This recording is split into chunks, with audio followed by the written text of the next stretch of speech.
국회를 통과한 제주 4.3 특별법 개정안의 본격 시행을 앞두고 희생자 피해 보상과 수영자 명예회복을 위한 연구 용역이 시작됐습니다. 4.3 사건의 완전한 해결을 위한 전기가 마련됐다는 평가가 나오지만 풀어야 할 과제들도 적지 않다는 분석입니다. 서울시장과 부산시장 재보궐선거 사전투표가 진행된 가운데 조계종, 종정예하, 진재법원 대종사를 비롯한 불교계 지도자와 스님들도 소중한 한 표를 행사했습니다. 불교계 노인복지를 이끌어온 서울노인복지센터가 개관 20주년을 맞아 어르신들의 복지 접근성을 높이고 코로나19 시대 스마트 복지 지원 사업을 단계적으로 확대하는 등 제도약을 준비하고 있습니다. 우리나라의 대표 식품기업 농심을 창업한 고 신춘호 회장의 초재가 서울 조계사에서 엄수됐습니다.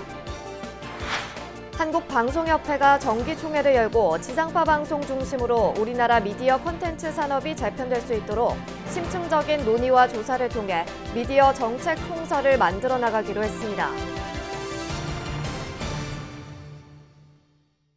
여러분 안녕하십니까? 4월 3일 토요일 BBS 뉴스입니다.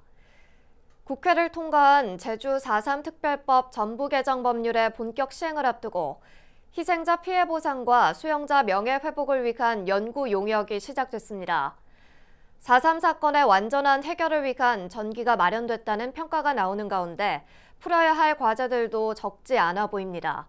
4.3 특별법의 의미와 과제를 전영신 기자가 보도합니다. 문재인 대통령은 4.3 희생자에 대한 배보상 등 특별법 개정을 통해 제주 4.3의 완전한 해결을 강조해왔습니다. 희생자들이 남긴 인권과 화해, 통합의 가치를 가슴 깊이 새깁니다. 국가폭력과 이념에 희생된 오늘의 제주를 일궈내신 유가족들과 제주도민들께 감사와 존경의 마음을 바칩니다. 4.3 특별법 전부 개정 법률은 과거 불법 행위에 대한 국가 책임을 명시하고 현실적 피해 보상의 새 기준을 마련했다는 점에서 의미가 큽니다. 오는 6월 23일 본격 시행에 앞서 정부는 위자료 지원 조항에 근거한 연구 용역을 발주했습니다. 지난 1999년 12월 특별법 제정 이후 22년 만으로 그동안은 위령 사업이나 의료, 생활지원금에 대한 규정만 담겨 있어 반쪽짜리라는 비판을 받아왔습니다. 그런데 이번에 배보상을 취할 수 있는 근거 규정이 마련된 것이 가장 큰 의미고요. 지금 제주 4.3 사건에 대해서 성격을 규정하기가 힘든 상황인데요. 추가 진상 통해서 성격 규정을 할 수 있는, 즉 정명을 찾을 수 있는 그런 계기가 되었다는 점이 큰 의미가 있다. 또 군사재판 수영인 희생자의 경우 일괄 직권 재심이 가능해져 수영인에 대한 명예회복의 길이 열리게 됐습니다. 추가 진상조사와 가족관계 등록부의 작성, 실종 선고 청구에 대한 특례, 4.3 트라우마 치유 사업 등의 내용도 담고 있습니다. 다만 추가 진상조사의 범위를 어디까지로 할지, 배보상 근거 자료 확보 차원인지, 역사적 성격 규명까지 갈 것인지, 미국의 책임 규명은 어떻게 할 것인지 등에 대한 사회적 합의를 도출해야 하는 과제가 남아 있습니다. 특히 4.3 당시 수많은 스님과 불자들이 희생된 불교계는 불교계 피해 조사 등의 과제를 해결해야 한다는 의지를 다지고 있습니다. 평화와 인권, 이곳 제주에서 만개할 수 있도록 지속적인 노력을 모아 정진해 나가야 하겠습니다. 과거의 아픔을 치유하고 회원한 진전된 평화와 인권의 미래 시대로 함께 나아가기를 희망합니다. 지금 현재 상황에서는 불교계 피해 조사가 집단적인 조사를 필요로 하고 있는데요.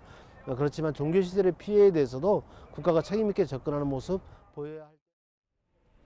4.3 특별법 전부 개정으로 희생자 명예회복에 큰 진전을 이룬 가운데 4.3의 진정한 봄날을 되찾기 위한 숙제들은 여전히 남아 있습니다.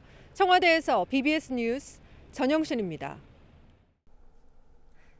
부산시장 보궐선거 사전투표 첫날, 조계종, 종정, 진재법원 대종사가 일찌감치 소중한 한 표를 행사했습니다. 진재대종사는 어제 오전 9시쯤 부산 해운대구 우동 중앙새마을금고에 마련된 사전투표소에서 투표했습니다. 진재대종사는 지난해 4월 총선에서도 사전투표를 한 바 있습니다. 부산시장 보궐선거에는 더불어민주당 김영춘 후보와 국민의힘 박형준 후보 등이 출마했습니다. 서울에서도 스님들의 사전투표가 이어졌습니다. 종로 노인종합복지관 관장 정관 스님은 어제 오전 서울 종로구 이화동 주민센터에서 복지관 직원 20여 명과 함께 소중한 한 표를 행사했습니다. 저희들은 복지사이기 때문에 좀 복지사가 향상되고 또 인권이 존중되는 그러한 시장님이 되었으면 좋겠습니다. 이제 젊은 층들이 좀 투표를 해야 앞으로 좀 사회가 좀 많이 젊은 층들한테 또 좀 돌아갈 것 같아요. 그래서 투표를 해서 젊은 사람들의 목소리를 내줬으면 좋겠습니다. 총지종의 종무행정을 이끌고 있는 통리원장 인선정사도 서울 종로구 교남동 주민센터를 찾아 투표를 마쳤으며 시민들이 시정을 잘 이끌어 나갈 지도자를 뽑는 데 적극 참여해달라고 당부했습니다. 그래서 우리 불자 여러분께서도 일단 좀 적극적으로 동참을 해서 시정을 잘 이끌어 나갈 수 있는 그런 지도자를 제대로 선출되도록 소중한 한 표 행사하시고 또 그분이 시정을 잘 이끌어 갈 수 있도록 또 다 같이 한 마음을 모아서 기도해 주시기면 감사하겠습니다. 서울시장 보궐선거에는 더불어민주당 박영선 후보와 국민의힘 오세훈 후보 등이 출마했습니다. 불교계 노인복지를 이끌어온 서울노인복지센터가 개관 20주년을 맞아 어르신들의 복지 접근성을 높이고 코로나19 시대 스마트 복지 지원 사업을 단계적으로 확대하는 등 제도약을 준비하고 있습니다. 20주년 기념 행사로 서울 노인을 주제로 한 탑골 기획전도 시민들에게 선보이고 있습니다. 보도에 권송희 기자입니다. 환한 웃음을 짓는 어르신들의 표정에서 따스한 시선이 느껴집니다. 이름도 생김새도 살아온 배경도 모두 다르지만 함께 어울리고 즐기며 배움에 대한 열정도 함께 나눕니다. 서울 노인복지센터가 개관 20주년을 맞아 마련한 서울 노인 탑골 기획전. 20년 전과 20년 후 그리고 지금 어르신들의 일상을 담았습니다. 센터가 청년이 되는 날이기도 하고 그걸 돌아보면 정말 새롭더라고요. 여기에는 참 많은 사람들이 관계를 맺으면서 일을 했구나를. 탑골 기획전은 나와 표현, 만남, 건강, 새로운 경험 등 모두 5가지 컨셉으로 꾸며졌습니다. 바닥엔 20년간 센터의 변화를 나열했는데 노인복지에 대한 고민의 흔적이 짙게 배어 있습니다. 지난 20년이 어르신들이 지금을 조금 더 잘 사시고 센터에서 다양한 활동, 참여 서비스를 조금 받으실 수 있는 그런 공간과 경험으로서 남으실 수 있도록 저희가 다양한 물감으로 어르신들이 직접 그림에 담아낸 삶엔 열심히 살아온 날들에 대한 위로와 공감이 전해집니다. 특히 코로나19로 집에 있는 시간이 길어진 데 따른 고립감과 답답함을 센터 온라인 강의를 통한 문화활동으로 활력을 되찾았습니다. 노년기의 내 생활 터전이고 내 마음의 터전이에요. 사회에 참여하고 공익활동을 해나가는 그런 아주 긍정적인 부분이 참 많아요. 센터. 이와 함께 서울노인복지센터는 사회 환경에 맞춰 스마트 복지 지원 사업을 단계적으로 확대해 나갑니다. 다양한 경험과 교류, 복지 접근성, 역량을 강화해 어르신들이 노년에 또 다른 역할을 찾을 수 있도록 돕기 위해서입니다. 작년에 코로나라는 상황이 정말 이게 스마트하게 세상을 변화시킨 것 같아요. 서로 융합을 해가면서 융복합해가면서 다양성을 가지고 그 열린 관점으로 사업을 해야 돼요. 이를 위해 온라인 학습을 지원하는 LMS 시스템을 도입하고 하반기엔 복지 정보와 상담, 건강 등을 이용자 중심으로 확인할 수 있는 온라인 플랫폼도 구축할 예정입니다. 상담센터와 일자리 창출뿐 아니라 영화제와 미술관 등으로 어르신들의 생활에 문화를 입혀온 서울 노인복지센터. 스마트 시대로 전환되는 요즘 어르신들이 소외감을 느끼지 않도록 복지를 넘어 일상 속에 스며들기 위한 다양한 대안을 모색하고 있습니다. BBS 뉴스 권송입니다. 우리나라의 대표 식품기업 농심을 창업한 고 신춘호 회장의 초재가 서울 조계사 대웅전에서 엄수됐습니다. 신 회장의 부인 김나경 여사와 장남인 신동원 농심 부회장 등 유가족들이 참석한 가운데 조계사 주지 지연 스님은 고인의 극락왕생을 발언했습니다. 정영석 기자가 전합니다. 신춘호 농심 회장의 초제가 봉행된 서울 조계사 대웅전. 아들 신동원 부회장이 신 회장의 영정사진이 모셔진 영단에 향을 피웁니다. 이어진 두 번의 절. 슬픔에 잠긴 유족들도 나란히 절을 하며 영면에 든 고인을 정성껏 모셨습니다. 참석한 일가 친척들도 신 회장의 넋을 달래며 깊은 애도를 표했습니다. 조계사 주지 지연 스님은 이 생에서 못다한 슬픔과 미련 등은 모두 내려놓고 극락왕생하기를 염원했습니다. 저 언덕에 피안의 세계로 가셨습니다. 하늘에 날아다니는 새처럼 헐헐 날아서 당신의 가야 할 길을 편안하게 떠나소서. 이 생에서 못한 모든 미련 다 내려놓으소서. 신춘호 회장의 부인 김나경 여사는 초제에 앞서 한국불교 역사문화 기념관을 찾아 조계종 총무원장 원행 스님을 예방한 것으로 알려졌습니다. 김 여사는 덕성화라는 불명을 가진 독실한 불자로 조계사 관계자에 따르면 하루도 거르지 않고 대웅전 부처님을 참배하는 것으로 전해졌습니다. 특히 신 회장은 살아생전 부인 김 여사와 함께 하동 쌍계사 석가모니 대불 조성에 큰 힘을 보탰습니다. 이에 쌍계사는 2019년 10월 진행된 석가모니 대불 점안식에서 신 회장과 김 여사에게 감사패를 전달하기도 했습니다. 지난달 27일 향년 92세의 일기로 별세한 신춘호 회장은 1965년 농심을 창업해 대표 상품 신라면과 짜파게티 등을 연속으로 히트시키며 라면 왕으로 불렸습니다. 조계사는 신 회장에 대한 초지에 이어 오는 9일엔 이제를 지낼 예정입니다. BBS 뉴스 정석입니다. 코로나19 사태가 길어지면서 불교계 복지기관과 시설들이 후원금 감소 등으로 어려움을 겪고 있습니다. 복지 사각지대에 놓인 이웃들을 위한 꾸준한 지원과 비대면 방식의 후원을 모색하는 등 대책 마련이 절실하다는 지적입니다. 전경윤 기자입니다. 지난달 30일 서울 시내 쪽방 밀집 지역 가운데 가장 환경이 열악한 곳으로 꼽히는 영등포 쪽방촌에 반가운 손님들이 찾아왔습니다. 조계종 사회복지재단이 코로나19로 더욱 힘든 상황에 놓인 쪽방촌 주민들에게 마스크를 나눠줬습니다. 이번에 전달된 10만 장의 마스크는 4천만 원 상당으로 5만 장은 영등포 쪽방촌 거주민들에게 배분됐고 나머지 5만 장은 영등포 장애인 복지관을 통해 전달됩니다.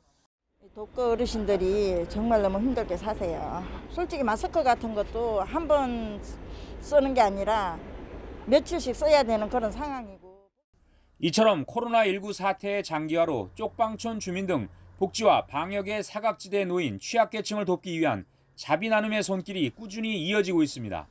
하지만 경제 상황이 어려운 데다 대면 접촉이 제한되고 있는 현실에서 불교계 복지시설과 단체들은 후원금 감소와 후원활동 위축으로 적지 않은 어려움을 겪고 있습니다. 불교 사회복지를 이끄는 조계종 사회복지재단의 연간 후원액은 지난 1년간 5,300만 원가량이 감소했고 정기 후원자 수도 줄었습니다. 복지재단이 매년 진행해온 집수리 봉사와 무료 급식, 연탄 나눔 등 대면 방식의 봉사활동도 지난해 3월부터 사실상 멈춘 상태입니다. 조계종 사회복지재단은 불교 복지 현장에서 사회복지 발전과 지역사회 복지를 위해 앞장서온 종사자들과 자원봉사자들을 독려하고 있지만 활동 위축에 대한 고민이 적지 않은 상황입니다.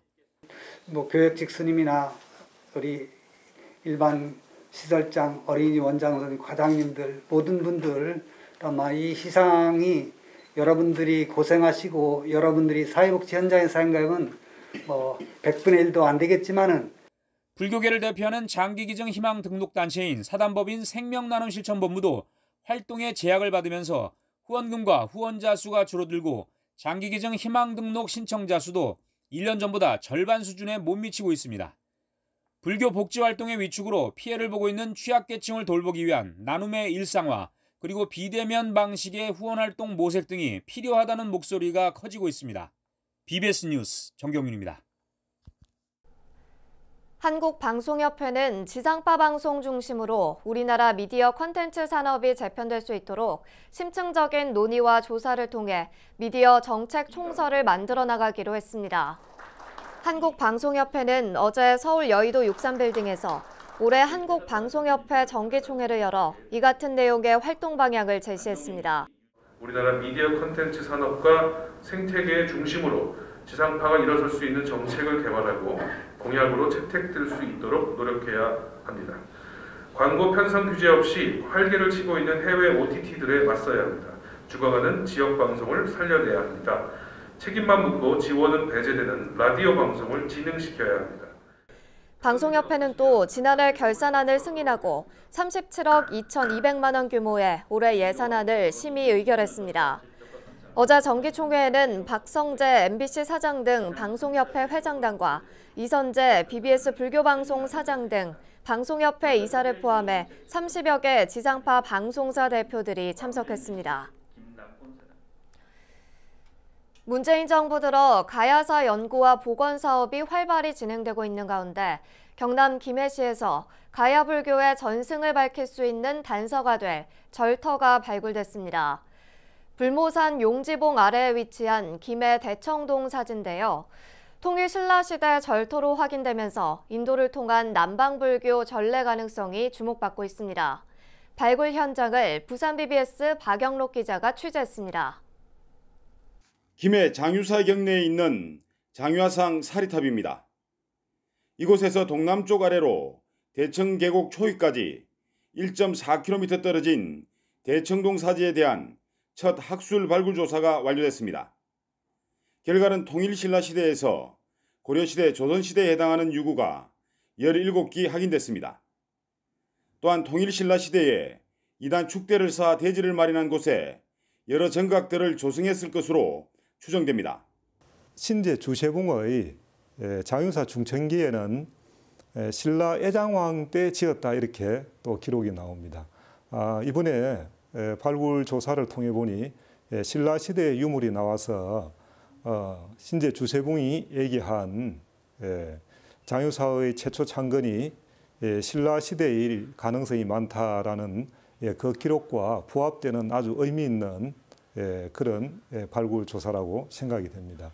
삼국유사 가락국계에는 수로왕 8대 손인 김질왕이 시조모 허왕호의 명복을 빌고자 452년 왕우사를 창건하였고 이 절이 생긴 지 500년 후에 같은 자리에 장유사가 세워졌다는 기록이 있습니다.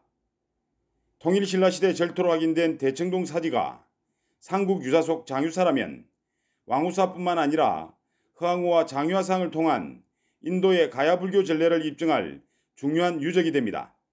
김해 대청동 사지는 김해 지역의 불교 문화, 즉 가야불교 전승의 학술적 조사를 지속할 수 있는 단초를 제공했다는 데서 학술적으로 큰 의의가 있다고 할 수 있겠습니다. 이번 학술 발굴 조사는 가야왕도 김해를 내세우고 있는 김해시의 의뢰로 재단법인 불교문화재연구소가 지난해 11월부터 정밀 발굴 조사를 진행했습니다. 오늘 발굴됐던 유적지가 우리 대한민국의 불교사에 아주 귀중한 자료가 될 것으로 생각을 합니다. 앞으로 저희 김해시는 이런 유적을 체계적으로 발굴하고 고정을 하고 정비를 해서 우리나라 불교사에 아주 큰 기록이 될 수 있도록, 기념물이 될 수 있도록 관리해 나가도록 하겠습니다. 현 정부 들어 가야사 연구복원 사업이 본격화한 가운데 추가적인 조사 연구를 통해 가야불교의 전승 과정이 밝혀질지 주목됩니다. BBS 뉴스 박인호입니다. 서울 마포구 한강변에 자리한 비구니 수행도량 석불사가 템플스테이 운영사찰로 정식 지정됐습니다. 한국불교문화사업단은 템플스테이 운영사찰 179호로 지정된 석불사에서 현판식과 함께 증서 수여식을 진행했습니다. 불교문화사업단 사업국장 원걸 스님은 석불사가 서울 도심을 대표하는 템플스테이 사찰로 거듭나기를 바란다며 코로나19로 지친 이들에게도 많은 위안을 주길 희망한다고 말했습니다. 석불사 주지 경륜 스님은 공항과 가깝고 주변에 호텔 등이 많은 거리적 이점을 최대한 살려 외국인들에게 한국의 전통 문화를 체험할 수 있는 기회를 제공하고 지역민과 직장인들을 위한 참선이나 108배, 다도 체험 프로그램 등도 운영할 계획이라고 말했습니다. 서울 도심 속 천년고찰 신촌봉원사가 제44세 주지 원어 스님과 제12세 부주지 고담 스님의 취임법회 진산식을 봉행했습니다. 원어 스님은 취임사를 통해 대중 스님 신도들과 협력해 태고종의 중심 사찰 봉원사의 발전과 중요 무형문화재 영산재의 보전 전승에 노력하겠다고 다짐했습니다. 사부 대중의 노력으로 박물관을 건립하여 엄숙한 사찰 분위기 속에서 시민들 쉽게 찾아와 편안한 안식처가 되고 영산대도 참여하며 불교의 큰 보물들을 접할 수 있는 도량을 만드는 것이. 원어 스님은 1966년 승학 스님을 은사로 출가해 옥천 범음대 교수와 학장, 중요 무형문화재 제50호 영산재 보존의 법주 등을 역임했습니다. 진산식에는 국민의힘 오세훈 서울시장 후보를 비롯해 주호영 원내대표, 그리고 더불어민주당 우상호 의원 등 여야 정치권 인사들이 참석했습니다. 코로나19의 장기화로 쪽방촌 주민 등 복지와 방역의 사각지대에 놓인 취약계층을 위한 후원 활동도 위축되고 있습니다. 모두가 힘들지만 코로나19로 가장 큰 고통을 겪고 있는 이웃들을 살펴보고 보듬어주는 일 소홀히 하지 말아야겠습니다. 4월 3일 토요일 BBS 뉴스를 마칩니다. 여러분 고맙습니다.